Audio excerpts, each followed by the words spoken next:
J'ai un problème avec les isekai. Bien, bonjour à tous, ici la chaîne du correcteur et nous allons parler de la dernière vidéo du chef Otaku, son problème avec les isekai. C'est une vidéo pour exposer mon opinion. Et peut-être même qu'à l'avenir, cette opinion va évoluer, pourra évoluer.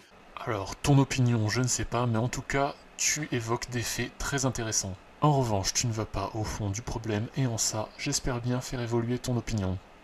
Donc alors, voyons tout d'abord comment tu résumes les isekai. On te présente à peine un personnage qui n'a a priori pas de trait de personnalité particulière, tu connais pas trop sa vie, tu sais juste qu'il te fait chier, qu'il se fait chier. Et puis tout d'un coup, il se retrouve transporté dans un nouveau monde d'heroic fantasy dans lequel il va être trop balèze et va pouvoir surkiffer sa vie. Donc jusque-là, toi et moi, on est parfaitement d'accord. Dans les isekai, la grande partie du temps, on s'en bat les couilles qu'il existe un monde réel. Donc la question c'est, pourquoi utiliser deux mondes dans ton histoire si tu ne l'exploites pas ces deux mondes? Quel intérêt de faire ça? Eh bien l'intérêt, en fait, je vais te l'expliquer, il est très simple.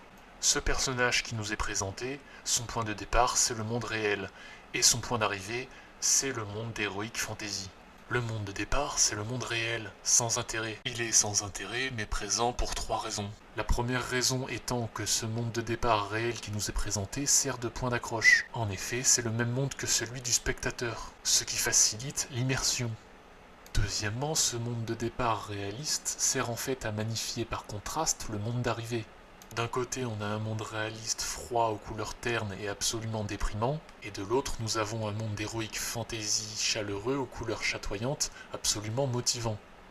La troisième raison, c'est qu'en venant d'un monde moderne et réel comme le nôtre, et en arrivant dans un monde d'heroic fantasy médiéval, le héros va se servir de sa connaissance du monde industrialisé pour l'appliquer sur ce monde médiéval, pour en améliorer le confort et la technologie afin de lui donner en général un avantage tactique, voire même dans certains cas un avantage militaire. Et on s'en bat les couilles de la vie qu'il a vécue avant dans cette autre monde. Voilà. On se fiche de la vie qu'il avait avant car c'est la vie du personnage lambda, c'est la vie du spectateur, sans intérêt. Eh bien, je n'ai jamais croisé dans mes expériences de lecture d'isekai qui me fassent vraiment réfléchir sur quelques éléments de la vie. Effectivement, ce serait mieux si c'était le cas, mais ce n'est pas le but premier de l'isekai. Le but premier de l'isekai est de divertir. Ce n'est pas le but des isekai en fait, alors que ça devrait l'être. Et bien ça en fait c'est un parti pris. Un divertissement n'a pas à se plier à un but plutôt qu'un autre. Donc nous arrivons à la partie intéressante, tu identifies pourquoi les isekai répondent à un besoin.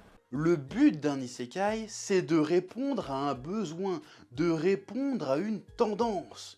C'est pour ça que ça se vend si bien et que ça cartonne. Les jeunes japonais s'emmerdent, ils sont enfermés dans des vies bien réglées, dans une société qui ne les pousse pas ou plus à s'affirmer et à se dépasser. Et c'est là où selon moi tu ne vas pas au fond du problème. La société ne les pousse plus à se dépasser parce que les efforts ne paient plus. Nous arrivons au bout du système capitaliste, où les Japonais, entre autres, sont de plus en plus exploités et doivent toujours fournir de plus en plus d'efforts pour la même chose. Le nombre de morts suite à des burn-out au travail ne fait qu'augmenter. Les efforts fournis ne sont jamais suffisants. Tu m'étonnes que ça ne pousse pas à faire des efforts. Et ce constat ne vaut pas que pour les jeunes japonais d'ailleurs, c'est un genre qui fonctionne mondialement. C'est un genre qui fonctionne mondialement, parce que justement le problème à l'origine de ce besoin est de l'ordre mondial. Ils ont donc, surtout avec les histoires de confinement, envie d'évasion. Ils ont besoin de pouvoir rêver à une autre vie, où ils seront des héros reconnus, Précisément parce qu'aujourd'hui, la reconnaissance des efforts a disparu. où ils auront plein d'amis, Précisément parce que le système pousse à l'individualité. Les valeurs de famille, fraternité et nation étant été détruites au cours de ces 60 dernières années. La division entre individus n'a jamais été aussi grande, impliquant donc forcément une solitude aggravée. et où ils seront entourés de jolies filles. Alors là, tu mets le doigt dans un point qu'il va falloir développer. En effet, si tu regardes bien, la plupart des mangas, pas que les isekai de manière générale, quasiment tous les animés, nous suivons un héros qui est entouré de plein de jolies filles. A l'inverse, pourquoi il n'y a pas de manga où l'on suit une fille entourée de plein de jeunes garçons? Eh bien tout simplement parce que pour une jeune fille, être entourée de plein de garçons, c'est la norme, c'est la réalité, c'est le quotidien. Il n'y a pas de besoin, ça ne fait pas rêver les femmes parce que c'est déjà la réalité. En revanche, dans notre monde occidental, la solitude, la misère affective et sexuelle est un problème qui touche les populations masculines. Quand on voit que 50% de la population adulte au Japon est vierge, nous pouvons nous poser des questions plus profondes que ça. Et je vous laisse deviner quels 50% de la population entre les hommes et les femmes sont touchés. En l'absence des valeurs de famille remplacées par la libération sexuelle, nous quittons le modèle qui a fait perdurer nos civilisations jusque-là pour revenir à un modèle plus animal, basé sur les instincts, où 90% des femmes vont se tourner vers 10% des hommes, laissant la grande majorité des hommes dans la solitude. Et ça, tous les efforts du monde n'y changeront rien. Pas étonnant donc que les jeunes hommes aujourd'hui rêvent de mondes fantaisistes pleins de jolies filles. Et où ils triompheront de leurs ennemis facilement. Alors triompher de leurs ennemis facilement, je ne sais pas, mais en tout cas il y a un réel désir et envie de sauver la veuve et l'orphelin. Et comme tous tes arguments s'arrêtent à identifier le besoin, je te propose d'aller plus loin et d'identifier le problème, la cause liée à ce besoin. Nous vivons dans un monde où la justice est de plus en plus laxiste. La délinquance est de plus en plus grande. La récidive de plus en plus fréquente. On ne compte plus le nombre d'agresseurs multirécidivistes remis en liberté chaque jour, voire même pour certains qui ne vont même plus en prison. De ces injustices banalisées chaque jour naît forcément un sentiment d'injustice. Les gens souhaitent se faire justice eux-mêmes. Ils ont forcément envie de rendre justice, de sauver la veuve et l'orphelin, de combattre les mauvaises personnes. Étant donné que dans notre société actuelle, le contrat social n'a jamais été aussi mis à rude épreuve. On pourra me rétorquer que la justice est débordée, qu'elle n'a pas les moyens d'appliquer les peines, que les prisons sont pleines, etc. Mais dans ce cas-là, pourquoi la justice est si légère avec les criminels et si lourde avec les innocents en fait? Je vous prends comme exemple l'affaire Telford, un réseau de pédophiles pakistanais qui a sévi pendant des dizaines d'années. Ils n'ont absolument pas été importunés et même protégés par la bien-pensance. Et donc à côté de ça, Tommy Robinson, qui lui a dénoncé ce réseau pédophile pakistanais, il n'a fallu que 24 heures pour l'envoyer en prison. Donc ça gêne personne de laisser les criminels dehors. Par contre, les personnes innocentes qui se battent justement contre le crime, eux, on les envoie direct en tôle. Et si je prends un exemple plus récent, une simple manifestante en France qui avait une pancarte avec marqué « Qui ?», il n'a fallu que 24 heures pour l'identifier et l'envoyer en garde à vue. Donc une personne totalement innocente qui ne fait qu'utiliser sa liberté d'expression. Je ne suis pas sûr que la justice soit aussi efficace pour arrêter en 24 heures comme ça des terroristes ou des criminels notoires. Donc en fait, quand on se place du côté du peuple, on a vraiment l'impression que la justice joue contre les innocents et avec les criminels, ce qui exacerbe d'autant plus le sentiment d'injustice. Ce sont des histoires qui te font sentir bien. Tu m'étonnes que ces histoires te font te sentir bien. Elles sont exactement l'opposé de ce qui précisément te font te sentir mal dans notre monde actuel. Où la plupart du temps, les problèmes sont réglés en 2 coups de cuillère à peau. Ces histoires servent de palliatif à ta vie monotone dénuée de sens. Résultat logique d'une société de consommation où toutes les valeurs ont été détruites au profit de la course au désir, ou à la satisfaction du désir, dans un monde qui, actuellement, est toujours de plus en plus superficiel et dénué de sens. C'est ça mon principal problème avec les isekai. Ils ne sont pas là pour te faire prendre conscience du réel, ils sont là pour te faire t'échapper du réel. Eh bien justement, ils sont là pour nous faire nous échapper du réel, précisément parce que nous avons déjà conscience du réel. Et non seulement nous en avons conscience, mais en plus, nous sommes confrontés à son immuabilité. Aucun effort individuel ne peut changer le système actuel. Et ne pouvant pas le changer, il n'est pas étonnant donc que les gens cherchent à s'en échapper. Et surtout, la plupart des isekai nous disent en substance la même chose. Dire, ouais, regarde, ta vie est nulle et la société est naze. Mais c'est pas grave, viens, on va aller combattre des gobelins et mater des culs. Mais tu crois quoi? Évidemment que la société est naze. Le quotidien de la plupart des gens se résume à boulot, métro, dodo. La vie pour la plupart des gens est extrêmement dure et monotone. Mais ça, c'est sûr qu'en étant youtubeur, c'est difficile de s'en rendre compte. Tu gagnes bien ta vie, tu vis dans une région, la Bretagne, qui est une des régions les moins chères de France, vraiment tu vis bien. Je te propose de faire évoluer ton point de vue en prenant le point de vue d'un salarié classique, travaillant à Paris ou dans le sud de la France, en étant un esclave qui a juste assez d'argent pour payer ses factures de loyer et de nourriture, et qui a tout juste assez de temps libre pour se mater un petit isekai, ou n'importe quel divertissement qui pourra lui faire oublier sa vie. Et je pense qu'on ne peut pas le blâmer pour ça. Ça ne remet jamais ta vision du monde en question, ta vision des gens en question. Je te propose donc de remettre en question ton point de vue sur les gens qui regardent des isekai. Tout le monde n'a pas la chance de faire un métier qu'il aime, bien payé en plus dans ton cas. Je pense que c'est facile pour toi d'émettre un jugement, mais dis-toi bien que pour la plupart des gens, c'est pas facile. Ils sont prisonniers d'un train de vie dont ils ne peuvent échapper. Et ça, aucun effort ne pourra rien y changer. 99% des gens sont prisonniers de leurs conditions sociales. Avec des efforts, tu peux très légèrement moduler ta condition dans l'échelle sociale, mais jamais elle ne sera significative. Si tu es un fils de smicard, au mieux, tu gagneras 100 € de plus que tes parents, mais jamais tu ne finiras pilote de ligne. Inversement, si tu es un fils de riche, même si tu n'en glandes pas une, tu auras toujours une meilleure situation que 90% des gens.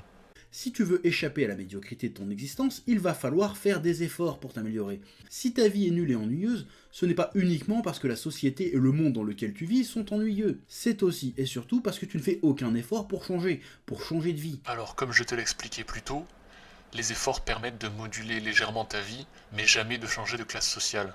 Le raisonnement que tu tiens, je l'ai appelé la culpabilisation de l'esclave. En gros, c'est un maître d'esclaves qui va voir son esclave et qui lui dit « Si tu es un esclave, c'est parce que tu ne fais pas assez d'efforts. » C'est un peu le mirage de la carotte du capitalisme. On te fait croire qu'avec des efforts, tu peux t'en sortir et améliorer ta condition de vie. Mais si demain, toute la population fait 100 fois plus d'efforts, ça ne changera rien, le système restera toujours le même. Ça va juste dévaluer la valeur de l'effort. On aura toujours besoin d'esclaves qui nettoient les trottoirs ou qui nous servent notre burger à McDonald's. Et ça, indépendamment de tous les efforts du monde. Il faut un prétexte pour réduire les gens en esclavage. Et ce prétexte, c'est la culpabilisation. Faire croire aux gens qu'ils ne font pas assez d'efforts. C'est le principe du capitalisme. Faire de l'argent sur la sueur d'autrui en légitimant cela. Dans les isekai, on est juste dans la réalisation de fantasmes. Eh bien, c'est tout le principe d'un fantasme. Ils ne sont pas pour la plupart réalisables dans la réalité, donc on les intègre dans une histoire. Une histoire dont le but est de nous faire rêver. Un joueur qui vous dit non, n'affronte pas tes problèmes, fuis la réalité. C'est quoi ça? Genre, non mais t'inquiète, là ta vie est nulle, mais il existe un autre monde où tout sera facile, tout sera joli, tout sera cool. Voilà. Au ton que tu emploies, je présume que il y aurait une alternative et que la plupart des gens peuvent régler leurs problèmes. Or, si ça marche autant, c'est précisément parce que ce n'est pas le cas.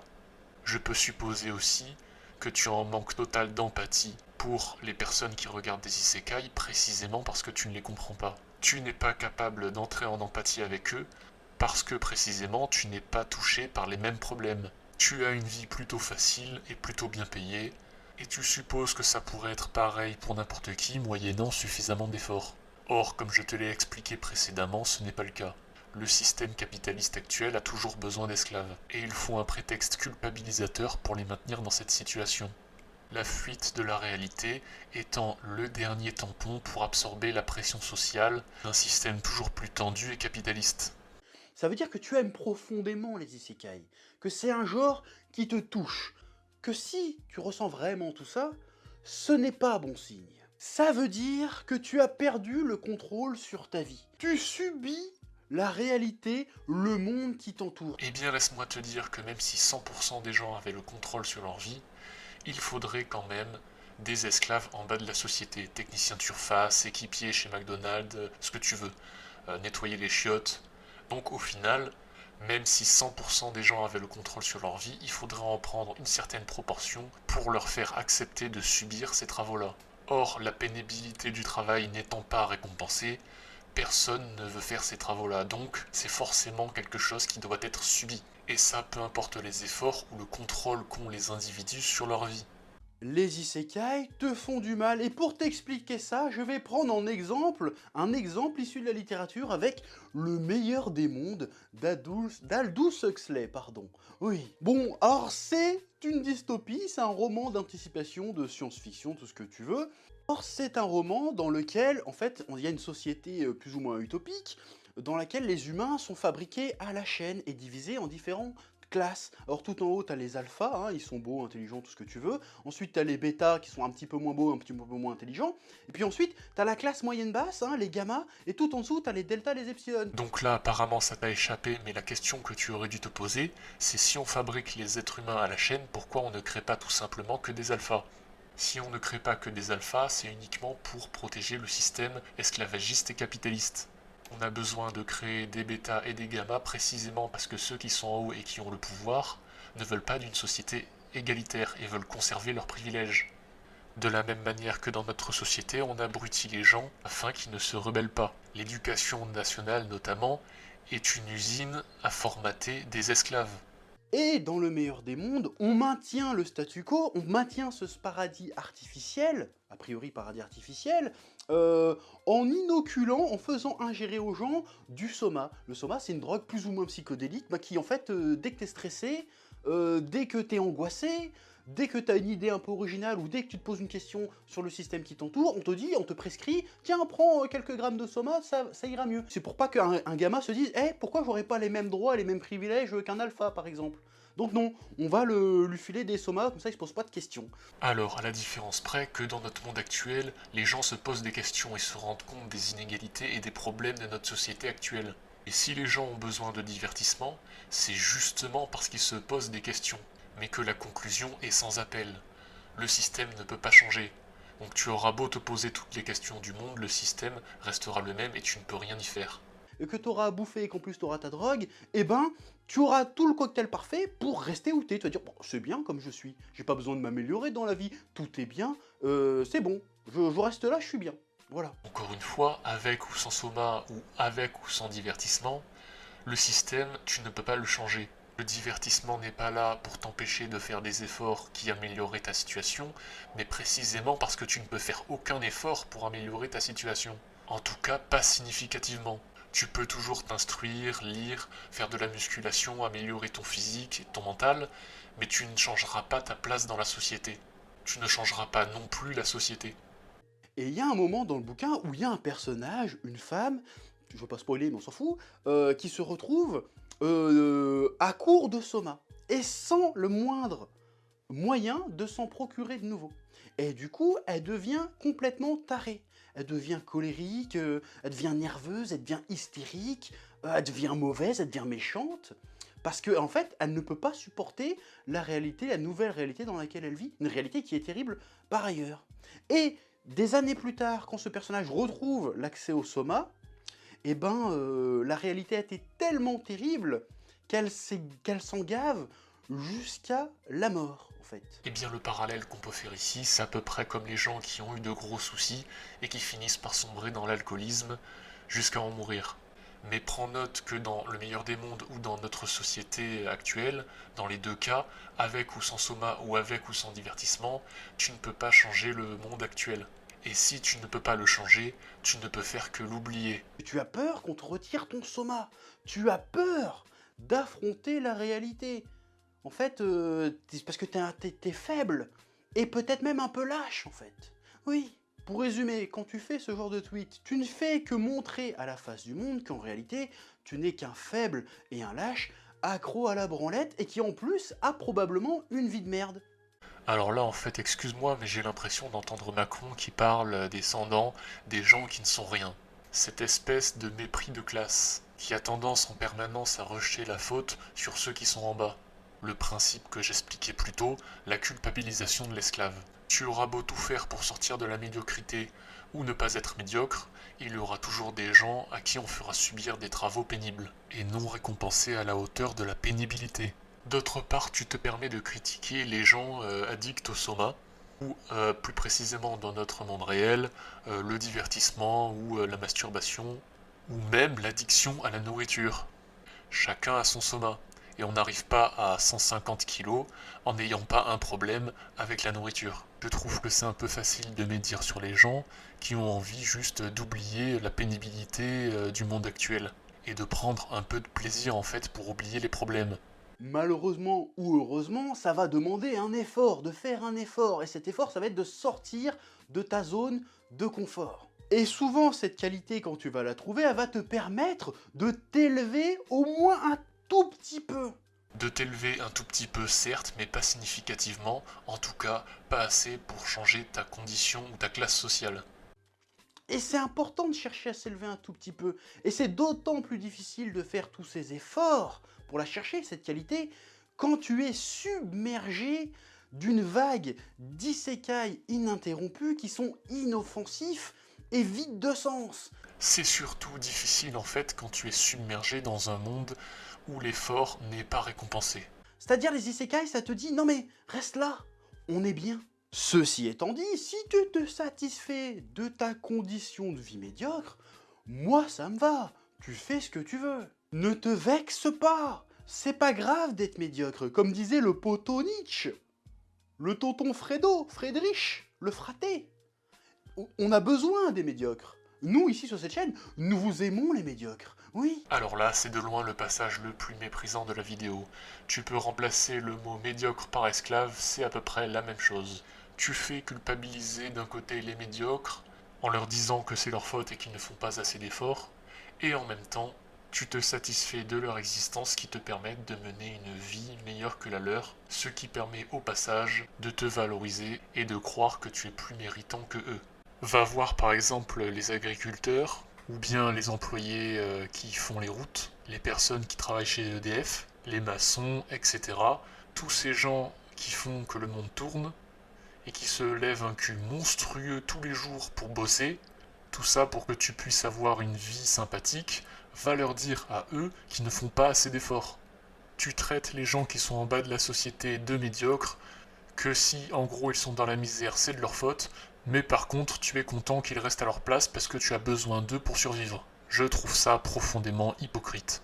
C'est aussi pour ça que j'aime à ce point les shonen neketsuesques. Parce que les shonen neketsuesques, on peut leur dire ce qu'on veut, mais on peut pas leur reprocher de ne pas chercher à t'exalter. Surtout quand t'es jeune, quand t'as 15 ans et que tu lis Naruto, tu te dis, putain, Naruto, 5 ans, il sait rien faire, et pourtant il arrive à se hisser au plus haut level de sa société. Ça devient le maître militaire et politique de toute la cité, il est reconnu, c'est un des ninjas les plus puissants du monde. Alors là, je vais te faire exactement le même reproche que le reproche que tu fais aux fans d'Isekai.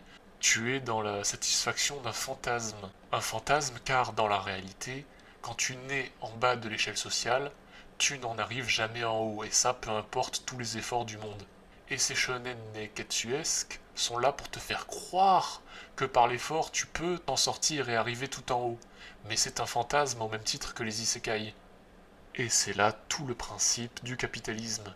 Te donner l'illusion que tu peux t'en sortir par l'effort. Ça te permet de générer un nombre incalculable d'efforts en vain au profit du système capitaliste qui en tire les ficelles derrière.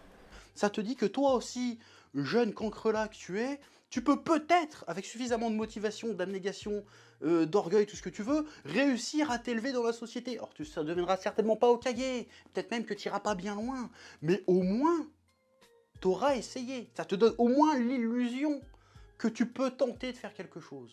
En gros, fais assez d'efforts et même si ça sert à rien, t'auras essayé. C'est une façon en fait de courir après le vent. La seule chose que tu fais, c'est nourrir le système pyramidal. D'autre part, imagine cela appliqué au monde du travail. Tu vas voir un employeur, il t'embauche et il te dit « Vas-y, fais assez d'efforts et peut-être à la fin du mois, tu auras un salaire. » Arrivé à la fin du mois, le patron te dit « Ah bon, bah désolé, je peux pas te verser de salaire. Mais bon, t'auras essayé au moins. Tiens, voilà une petite médaille en chocolat pour te récompenser. Ça paiera pas le loyer, mais au moins t'auras à manger, bâtard. » Blague à part, tout travail mérite salaire, de la même, tout effort mérite récompense. Tu expliquais à un moment donné que le cerveau était programmé pour la récompense facile, c'est vrai, mais dans l'autre sens, il est également programmé pour ne pas faire d'efforts inutiles. Normalement, quand tu fais un effort, Il y a une récompense ou un résultat, ce qui n'est pas le cas dans la plupart du temps dans notre société actuelle, qui ne récompense plus l'effort.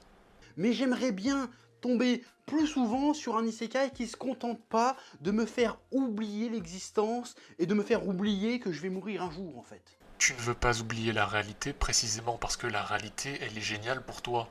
Tu profites des avantages du capitalisme tout en médisant sur les gens qui ne peuvent pas en profiter en fait. Après, moi, référencement, commentaire, je m'en bats les couilles. Mais moi, j'aimerais bien avoir des arguments sur le fond de ce que j'ai dit. Là, ça m'intéresse. Voilà. Si vous en avez, je suis prêt à les écouter. Peut-être que vous me ferez changer d'avis, peut-être que vous m'ouvrirez les yeux. Alors te faire ouvrir les yeux, je sais pas, mais en tout cas, j'espère avoir amélioré ta compréhension des gens qui n'ont pas eu la même chance que toi. Et si je peux émettre une conclusion moi aussi, je dirais que le meilleur des mondes, il a été créé en prévision des dystopies liées à l'évolution de notre société. Un peu comme 1984. Je tiens à préciser quand même que dans notre société actuelle, on a dépassé en certains points les dystopies prévues par George Orwell. D'autre part, j'aimerais te conseiller une vidéo très intéressante qui est celle de la chaîne Diable Positif. La vidéo s'appelle L'anarchisme. Il te montrera par ailleurs qu'il a existé des sociétés où chacun faisait des efforts et chacun était récompensé à hauteur de cet effort. Mais malheureusement, ce genre de société a été anéanti par les armées du capitalisme.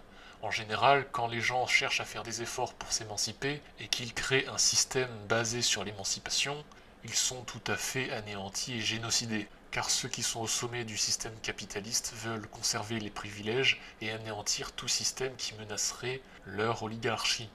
Car en effet, si un système égalitaire se met en place, tout le monde va vouloir y aller, et il ne restera plus aucun esclave pour alimenter le système pyramidal. C'est dans le but d'éviter ça que le système capitaliste fait absolument tout pour maintenir les gens en esclavage. Et individuellement, tu ne pourras jamais échapper à ce système en faisant des efforts. Ou alors en ayant une chance monstrueuse, c'est-à-dire d'être au bon endroit au bon moment. Comme toi par exemple lorsque tu es devenu youtubeur quand il n'y avait aucune concurrence et que c'était facile de percer. Dis ça, je dis rien. Sur ce, mettez un j'aime, abonnez-vous, mettez la cloche. Vous pouvez me suivre sur les réseaux sociaux affichés ici et partager, ça me ferait grandement plaisir.